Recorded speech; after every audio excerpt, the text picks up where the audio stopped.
Maintenant, on va passer au face-à-face avec Sylvain Augier et Lise Lafont.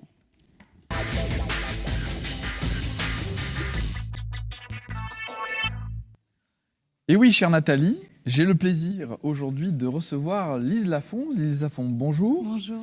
Vous êtes une entrepreneuse, une porteuse d'un projet innovant dans le département de la Loire, mais vous m'avez dit tout à l'heure, c'est même pour l'instant innovant en France.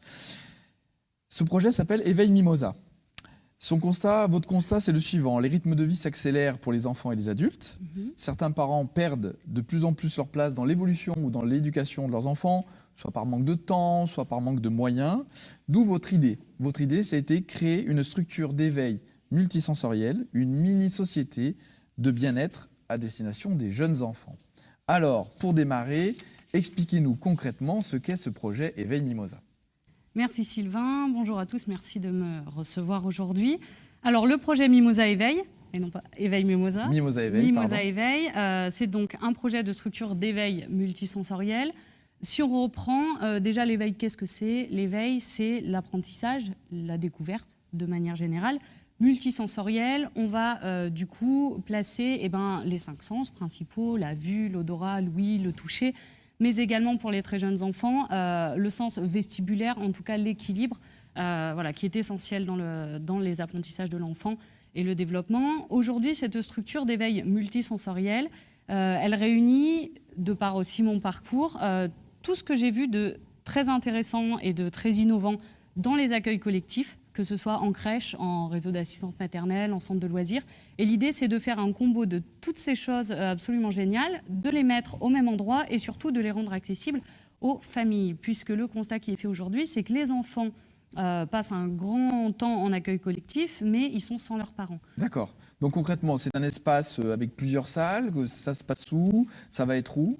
Alors, ça va être ouf. Je ne lève pas tout le mystère. En tout cas, la première structure, l'ouverture est prévue donc, sur Saint-Étienne pour le printemps de l'année 2020. L'idée, c'est d'avoir un espace d'accueil avec un salon d'accueil, avec des fauteuils, la possibilité d'allaiter son enfant, de se poser, de lire un livre.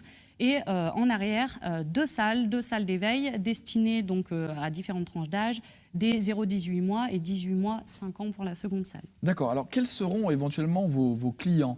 Quelles seront vos cibles? Il n'y a pas que les parents, d'après ce que j'ai pu comprendre. Non, alors il n'y a pas les parents. Donc on est sur 3 axes principaux. On a un axe accueil des professionnels de la petite enfance, institutions collectives, les crèches, les jardins d'enfants, écoles maternelles, etc., qui souhaiteraient venir. On a l'accueil des indépendants du secteur éducatif, toutes les personnes qui proposent en indépendant du massage bébé, du portage, de la préparation à l'accouchement, pour animer des événements. Et bien sûr, donc l'accueil des particuliers en tarification horaire à l'heure. En fait, ils viennent, mais l'enfant reste avec son parent. Ça, c'est très important. D'accord. J'ai même vu que vous proposeriez peut-être demain des couches culottes parties. Alors, qu'est-ce que c'est? Des couches culottes parties.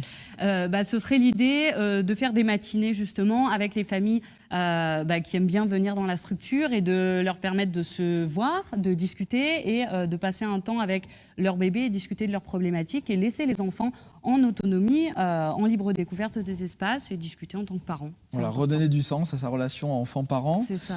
Alors, vous êtes une entrepreneuse et actuellement, vous êtes en plein développement de votre projet. Oui. Je crois que vous avez fait appel au crowdfunding, c'est-à-dire au financement participatif.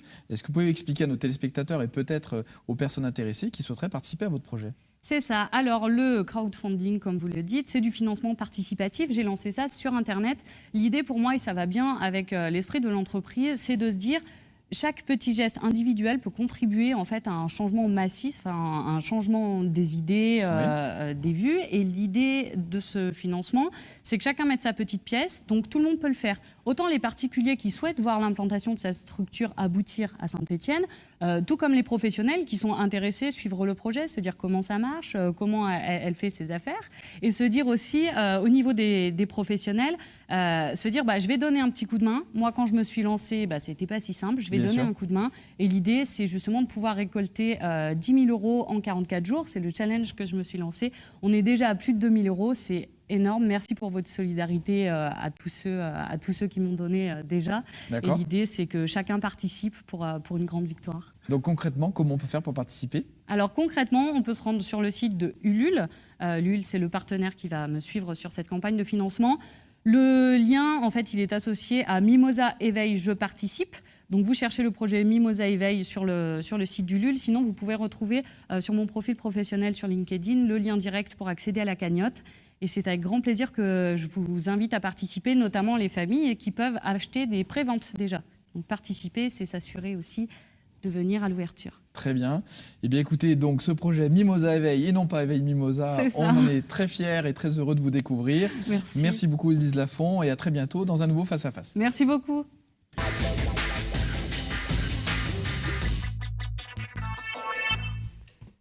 Merci Sylvain, et on va essayer d'aider un petit peu Lise Lafont dans son superbe projet. Moi, je trouve ça génial. Alors, notre actualité à nous.